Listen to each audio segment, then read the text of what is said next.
Ako si Angeline Arcena, 51 years old.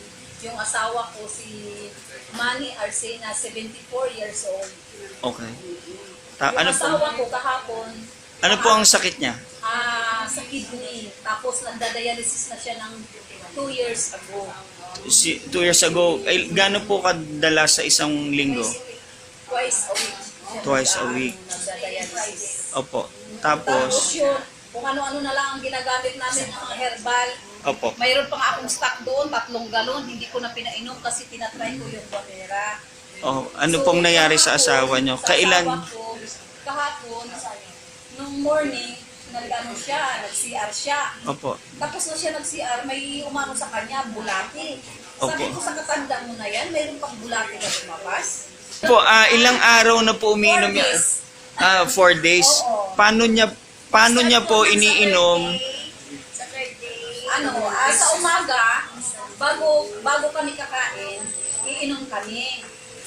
Ano marami? Guamera, hindi lang, siguro kalahati. Kalahating bote. Oo, after 30 minutes, saka pa kami kakain. Tapos bago kami mananghalian, iinom na naman kami ng Guamera. Bago kami mananghalian, after 30 minutes, saka na naman kami Another kalahati na. One bottle a day. 1 bottle a day lang kami. Tapos yun na, hanggang gabi na yan. Kung may natira na kunti, inuubos na namin. Basta hanggang gabi kami. Bigay isang bottle pa yun. Oh, tapos po, ano pong nangyari nung ika-4 na bote niyo na? Ika-4 na araw? Yung sa mister ko, yun na nga, lumabas yung bulati sa kanya. Di ako naman, kasi ako lang ang sa bahay, kahapon, afternoon, hanggang mga alas 6 ng gabi, ang naramdaman ko, ang sarap iihi ng iihi. Tapos nung umano na yung natulog sa akin, ate, bakit yung arenula, ba't ang daming bato-bato ng mga buhangin daw ng mga uti-uti? Sabi ko, oh, ganon? Kanino ba yan sa'yo? Sabi ko sa akin siguro yan kasi naoperahan ako ng gallbladder eh. Mamaya. Okay. Ano po yung sakit niyo, actually? Ako? Opo. Ngayon, mayuma. Kaya nag-take talaga ako ng ganyan para mami mo. Opo. Correct. Magaling din ako sa ganyan. Opo, so may mga lumabas pa ng mga bato sa inyo? Kahapon. Okay. Yun ang kwento. Okay. Ano po itsura nung bulate na? Hindi, yung asawa ko ayaw kumaano. Siya lang alam niya. Basta sabi niya, malaki daw. Binunod daw niya sa ano niya. Sabi ko, Patay na yung patay. buhay! Kaya binunod nga niya. Kasi pag ganun-ganun nga.